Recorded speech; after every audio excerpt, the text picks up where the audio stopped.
Welcome to the Story Eyed Podcast. My name is Brendan. And I'm Jen. On this show, we talk about all things Williams syndrome. We're excited to share our community with you. Thanks for being here.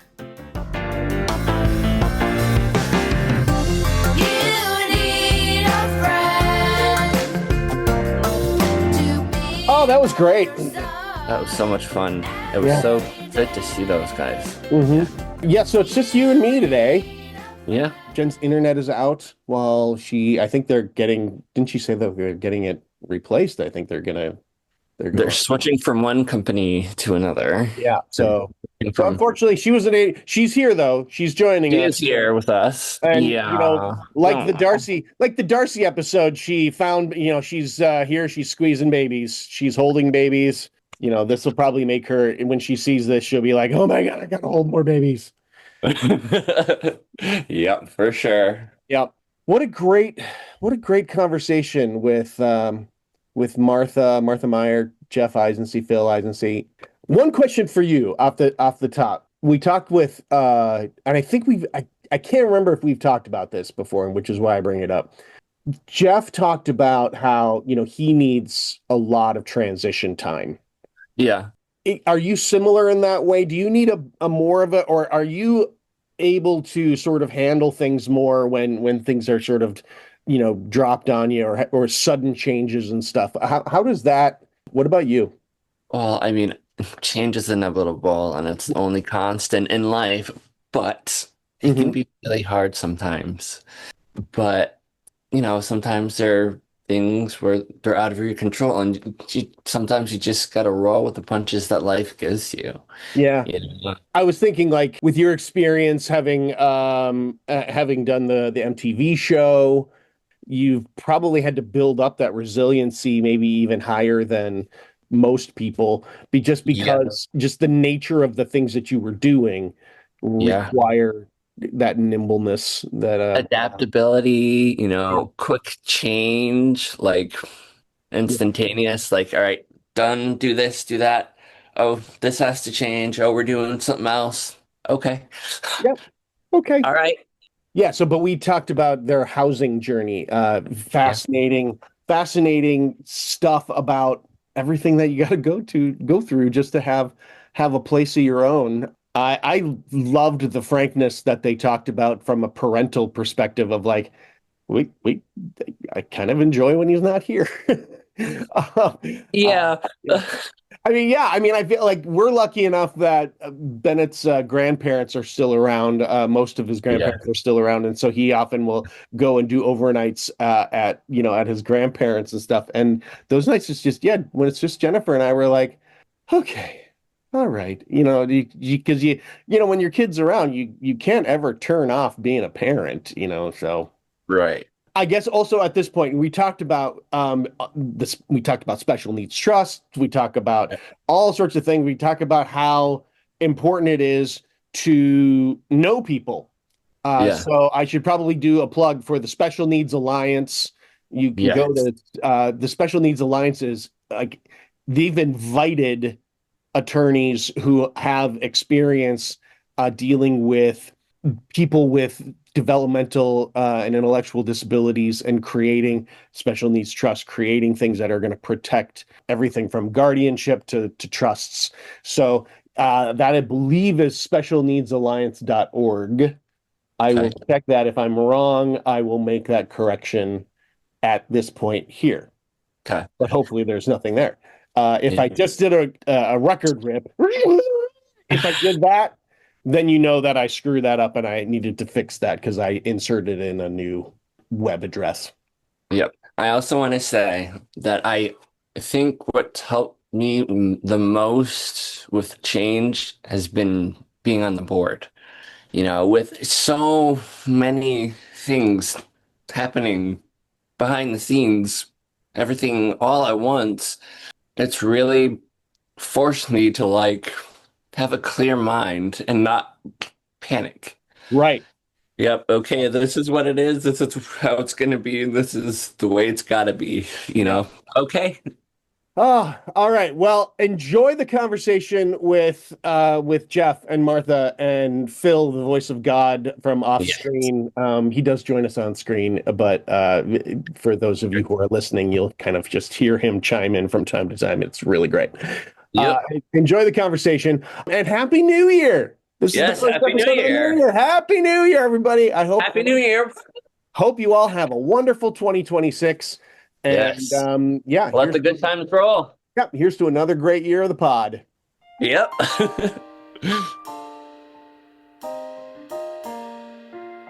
Hi, I'm Morgan Jane Starkman. I am the daughter of Greg and Joanne Starkman from Inner Sense Organic Beauty, and I'm so happy to tell you something really special.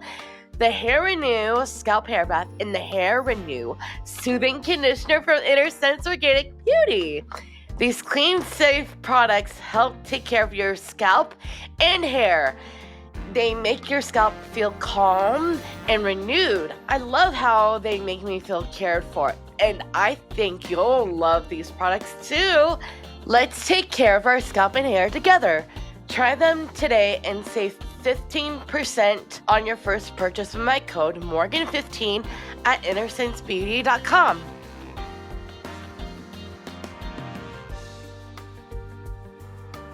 All right. Hey, Jeff. Hey, Martha. How are ya? Hey, we're great. Good, good, good. Good to see you guys. Good to see you, brother. Miss you. Miss you too. So for those who might not know who you are, why don't you both take a few seconds to introduce yourself and tell everyone a little bit about yourself. Okay, I'll start. Hi, everyone. My name is Jeff. I am 33 years old. I am from Vancouver, Washington. I, like Brendan, have Williams syndrome.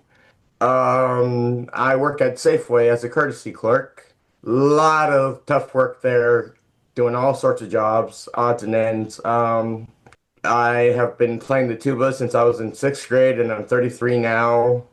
It's one of my biggest passions in life. Very cool. And I'm Jeff's mom, Martha Maier. I've been his mom all his life. And Yep.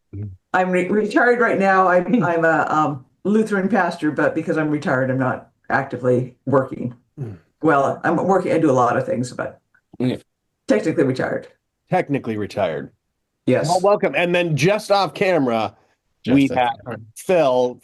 Phil, just be the voice of God from off screen for a moment. Okay, I'm only here in case they don't know the answer to a question. Yeah, well, see, There we go. much like the Lord himself. Hmm. Only that he's there if you just are looking for the answer and you don't have it yourself. Well, thanks so much for coming and being on. One of the things that I know that Jen likes to ask all the time in these is a little bit about your diagnosis story, but more, sort of like how long, Jeff, have you known about your Williams syndrome and how it affects you? Like, when did you first sort of understand that? I think when I was maybe 8 or 6 or 4. 4 was when I got diagnosed. Okay. Diagnosed it too, I thought. Well, somewhere in there, a long time ago. Yep, somewhere in there. You went to your first Williams syndrome conference at 4. Yes. And how did that affect you growing up? How was school for you? Ooh, school, very rough. Okay.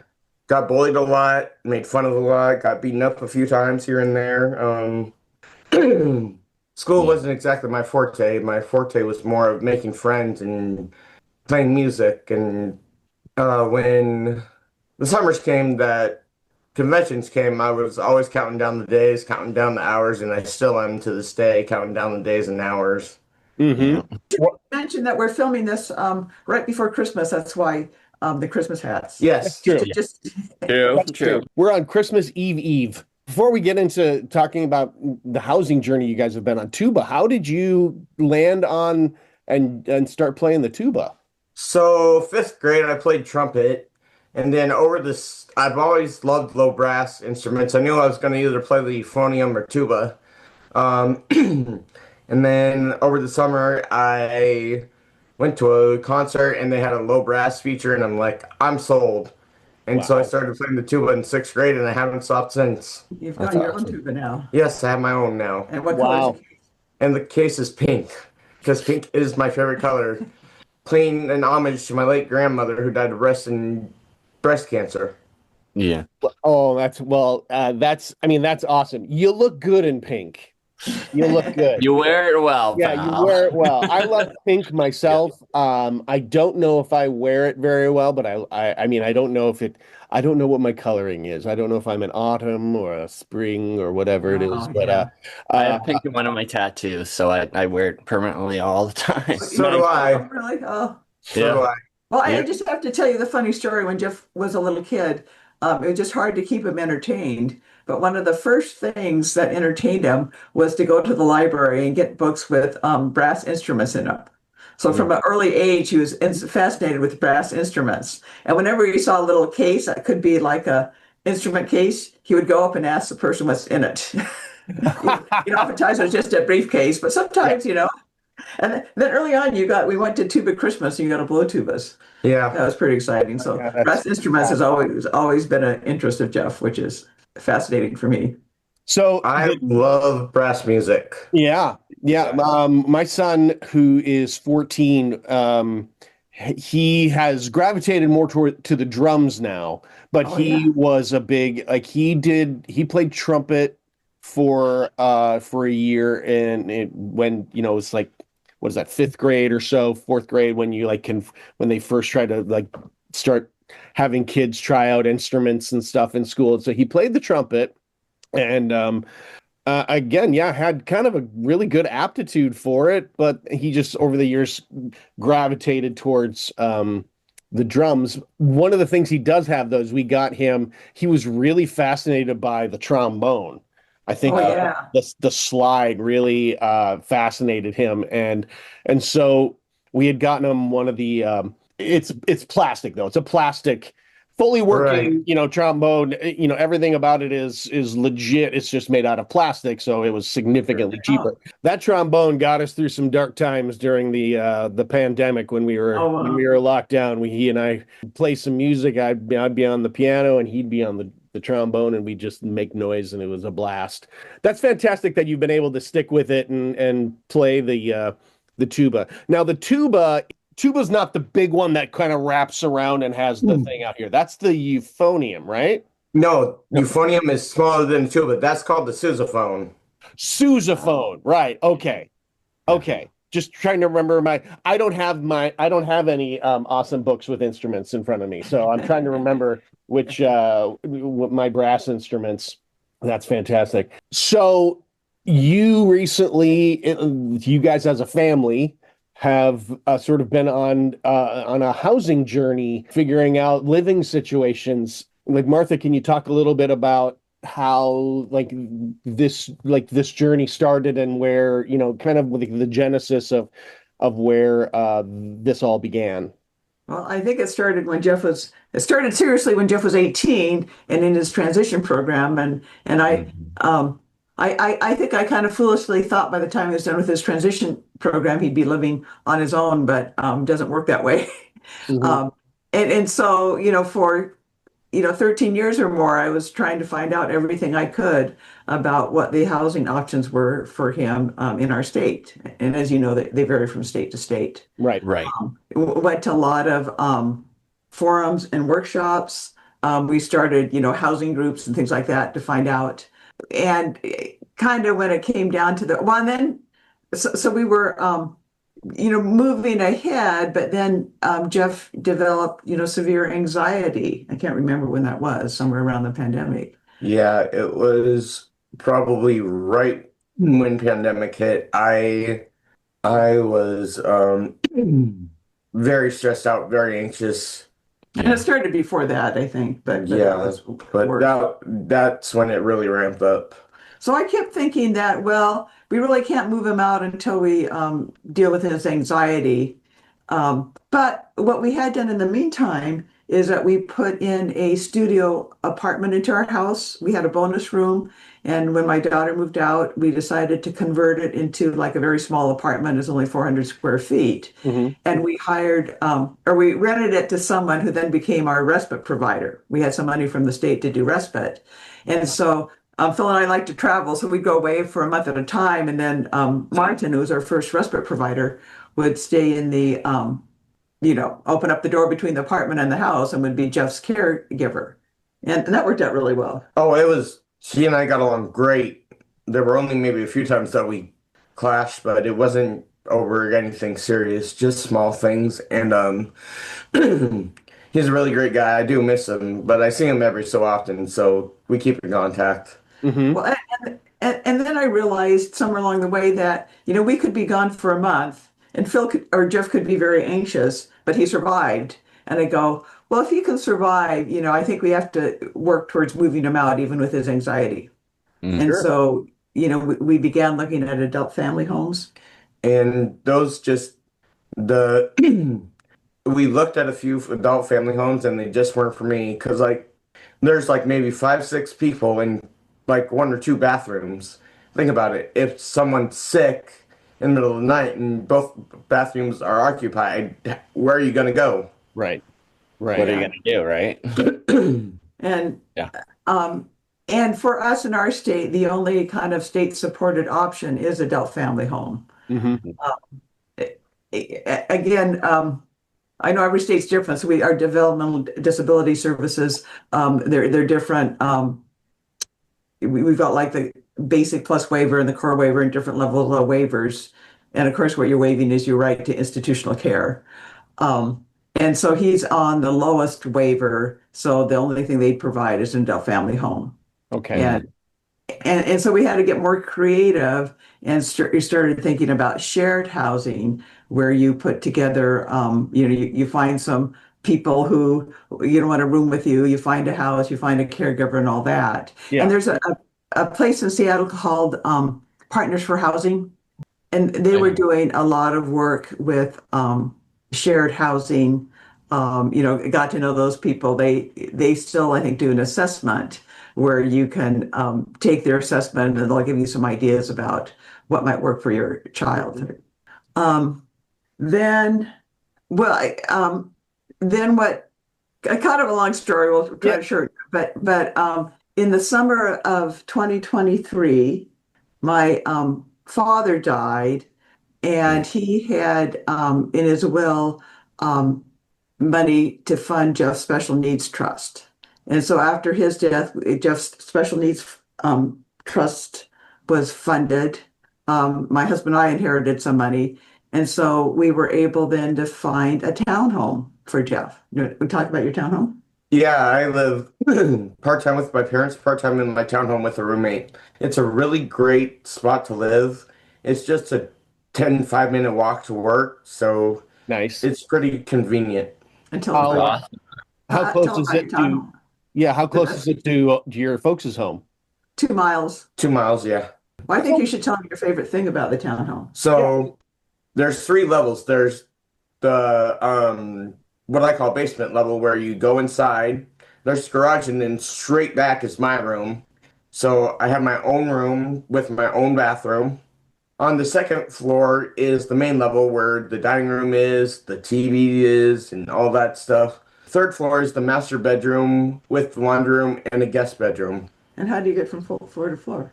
We have stairs, but we also have an elevator. Oh, yes, love that.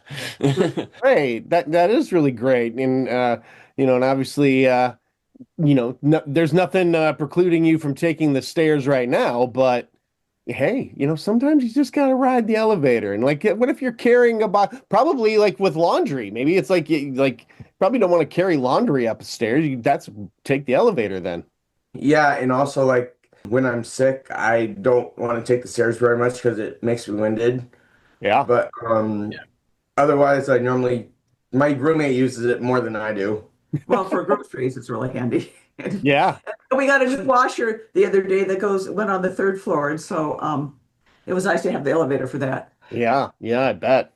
Are you still having bouts of anxiety around like not being at home with mom and dad? Like, is there anything you can tell us a little bit about that? So at first it was really, really difficult. Mhm. I really wanted to come back home the moment I could. And now that I've gotten more settled, my anxiety has subsided quite significantly. Yeah. But there are still some times, like if they go on a trip beforehand, I'm a mess. Mm. Yeah. Especially if they go for a month-long trip because it's like they're halfway across the world and I'm back over here. So like if God forbid something happens to my roommate or something like that, Right. I like right now it's in the middle of the night over there. I just can't ring them and go, something happened. Right.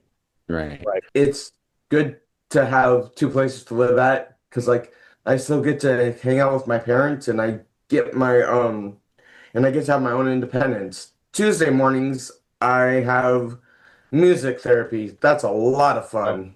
Cool. I love that. Love What is that like? What does that entail? Do you get to rock out on the tuba? No, she brings instruments and we play. We've been playing Christmas songs recently Well, like because brings it's like it comes to your place. yes, my apartment. Oh, nice, awesome.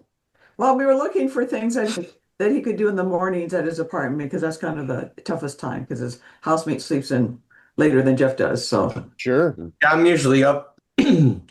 I'm awake by like 6:30. I take meds at like 4 or 5, depending on what have you, and then I'm usually awake laying in bed at like 6:30 in the morning, and I spend from like 7 to 7:40 or so in my room, and then I get up and get going for the day, and my roommate's still dead asleep.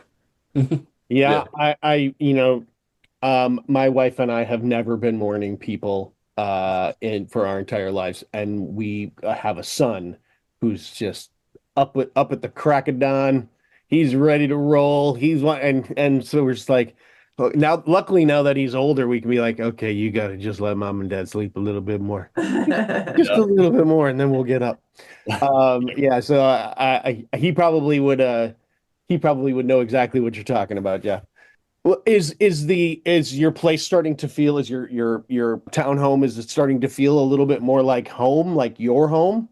Yes, because like I can wander around my room and not disturb anyone because my roommate's on the third floor and I can like talk with friends on the morning and just laugh and chit chat and not bother anyone. And I have breakfast by myself around 8 a.m. or so. Oh, and it gives mom and dad vacation time. So Sure. well, Sure. give us a break from. We could be an empty nester at least for 5 days every week when he's Right. The big concern is that we're not young anymore, right? I'm 70, and my Right. husband's older, and so we're telling Jeff that part of what we want to do is make sure he's got a stable, sustainable place for after we're gone. So that's really been a huge part of our goal, and to Yeah. both the physical place, but also the community support he needs. Yep. Jeff, are you an only child? no, I have a sister who Okay. lives up north in a town called Seattle. Oh, a little town, little Oh, tiny town named little yeah. town called Seattle. My uncle and aunt live in the Seattle area, and it's beautiful. Dude, next time you come out, you should hit me up and I will come see you. Yeah, yeah, for sure. Next I time. don't know, where do you live, Brendan? I live in Connecticut. Oh, okay. I don't know Yeah, too much about Connecticut, but that is a ways away. Yeah. yeah. So I'm on the complete other side. Yeah. Yeah. That's a quality flight right there in Connecticut. It's a connecting flight from Dallas, four Oh, yes. hour flight into Dallas, and then transfer from Dallas into Seattle, Yeah. and then direct flight home. Yeah, 8 hour flight back home. Yep. Wow, it takes a while. Yeah. Uh, Bennett is my wife and I, she's our only kid. And Yeah. we think about that all the time, finding what we got to set him up for success as Right. best we can for the inevitable time when we're not going to be here. So from the perspective of mom and dad, once you got all of this, and you moved Jeff in, and that, you're Jeff is facing his fears, trying out this new situation. What were those first couple nights like for you and Phil? The first, what did you say? Like, what were the first couple nights or couple days and nights like for you and Phil? Didn't the first night Dad stay with you? Yeah, Dad spent the first night with me. But I have to tell you now, it's like a little vacation. I shouldn't say this in front of Jeff, but we just kind of enjoy it every time he's gone. It's so much quieter. We go, oh, he sticks to, he does a lot on his own, but yeah, the household's just kind of quieter, and we enjoy the time with each other. So Yeah. we like being able. It's a little bit easier if we want to take go away for the weekend, because we know that Nancy, his housemate, is there.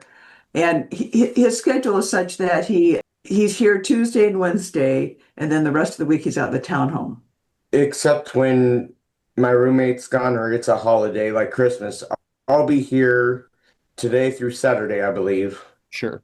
But it makes it easy if we need to go away for a weekend because he's already at the townhome. Right. Let me say something else so it's taken, I think you started moving in January of 24. Mm-hmm. 23. Well, October of 23 is he moved in, is when we bought the house. In January of 24 is when he first stayed there. And what my idea was he'd be there, 5 days and home 2 days. Well, we had to take it very, very slowly, more slowly than I wanted to. But, now I think it was mid-September was when, most recently was when he was finally ready to be there 5 days and home 2 days, which is kind of our long-term goal. Sure. So I learned a lot about patience and again, giving Jeff a lot of decision-making about he chose what days to be here. He chose when he was ready to add another day. I think we started with 2 days there. So it's been a very gradual process of working up to 5 days a week. Yeah. Things don't happen overnight for me. I need to sit with some things, and like when they said they wanted me to go to 5 days, I was like, give me some time to process. Right. Because if things are sprung on me, like say you're going to 5 days starting tomorrow, I'm like, whoa, wait a minute. No, that's not happening. No. Sometimes you can't avoid having something sprung on you. Like I'm sure at work, things get sprung on. Oh yeah, that happens more than you would think. Yeah, but especially on the very busy days. Yeah, but in terms of something like this, housing, where you are gradually building up and adding another day, when it's like let's just say, as a for instance, your mom and dad are like, hey, Jeff, I think we should add another day. Let's maybe in a couple weeks we go from 3 days to 4 days. Can you talk a little bit about how you go through the process of preparing yourself for that change?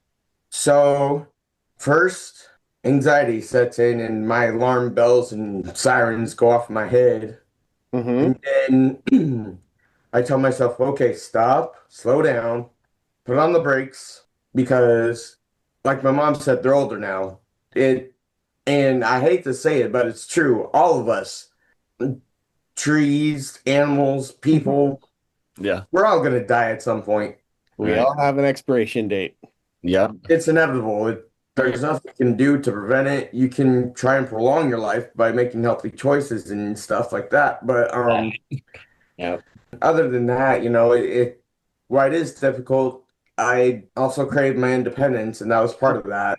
Yeah. It's like, So it's kind of like first getting over the initial of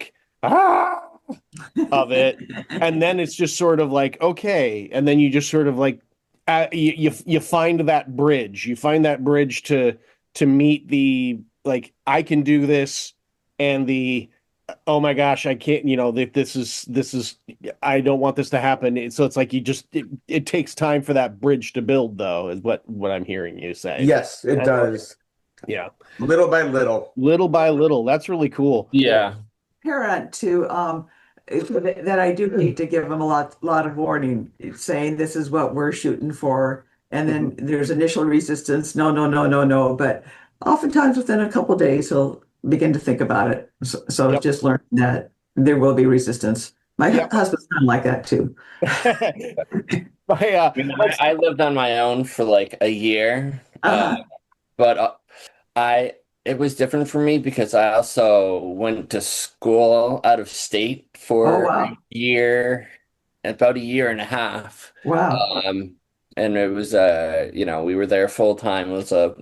I went to Berkshire Hills Music Oh, Academy cool. Okay. for about a year and a half, and it was, we lived there. So that's kind of how I got used to like living with other people, living on my own with a roommate, situations and how to be situationally aware of like how to manage things, how to manage like my expectations versus like reality, things of that nature. Yeah. Well, getting along with a housemate has been a challenge. Yeah, there are definitely some things that are difficult, like in any relationship Or friendship. Yep. or friendship. Yeah, or friendship. Yeah, you got to learn each other's quirks and oh, sometimes you're like, okay, I know this isn't a deal breaker, but oh my gosh. Well, and sometimes we have the Yeah. same issues living together, right? Sure, sure. Yeah. Yeah, that's absolutely right. One of the things that you had mentioned, you were nice enough, Martha, to send over a bunch of your notes that you've taken over the years as you've gone through this whole process.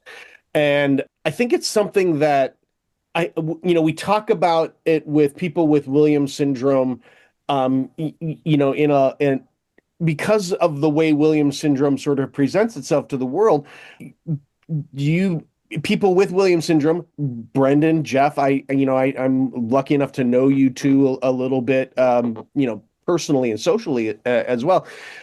You are pretty independent people, Yeah. and a lot of people with Williams syndrome can be very independent.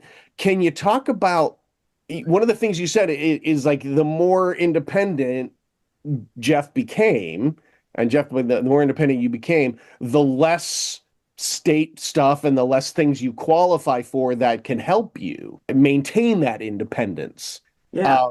That's got to be very, very frustrating, I would think.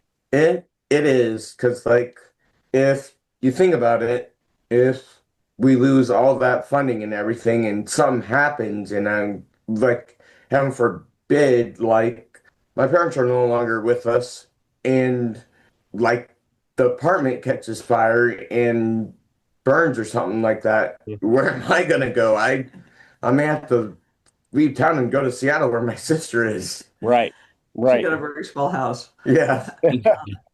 Well, I mean, it's kind of the catch-22. So all during school and especially during the transition program, I wanted, I guess I had the idea that he would be independent enough that he could live on his own. And somewhere along the line, I realized, oh, that's not the goal for him or for anybody, is to be interdependent and to have the Right. supports he needs.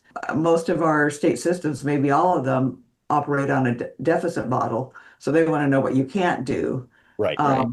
We were fortunate enough, so we get what's with Medicaid personal care hours, which is partially funded by state and federal dollars.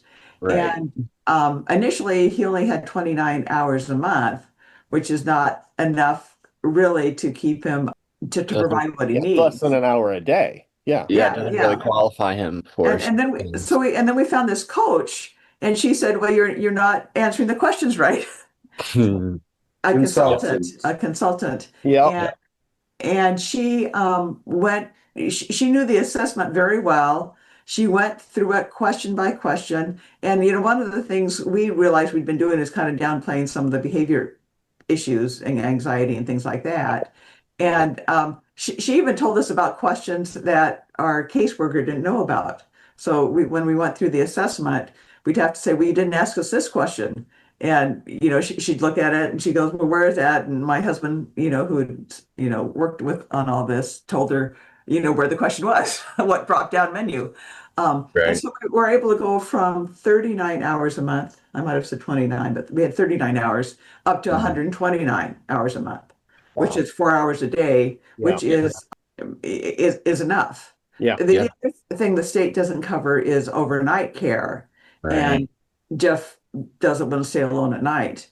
And so again, what I had learned is we were able to get a Section 8 housing voucher. I'm going to Right. talk about that because that's not easy to get. Mhm. Yeah. And one of the things we learned is that you can ask for a reasonable accommodation for a caregiver. Right. So Jeff has a reasonable accommodation for a caregiver.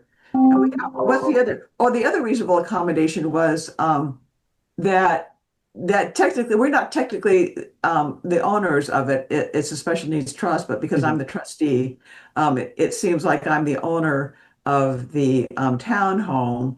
And if you've got Section 8 housing, it can't be owned by a relative. So we had to get a special accommodation so that Mhm. it could be owned by a relative.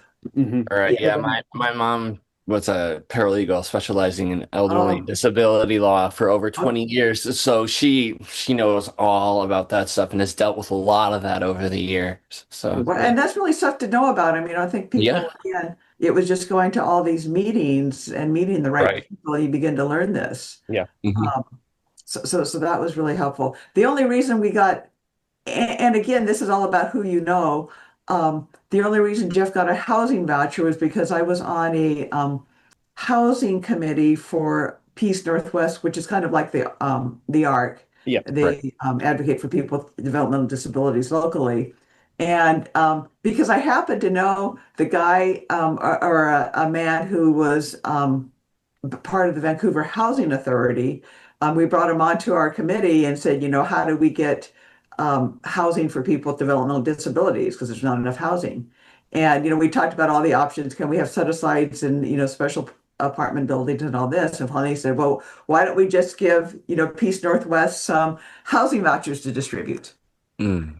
And so I didn't apply for one initially because I didn't really think Jeff needed one at that point, but we finally had the apartment and said, oh, we need a housing voucher for him. So we applied for a housing voucher, got it, and that was right before, the Fed said, oh, we're not giving you any more money. So we got one of the last housing vouchers. Which is a huge blessing because, like, otherwise, if we wouldn't have got it, it would have made it way more difficult to do this. And for me to move out, I would have been stuck here for even longer.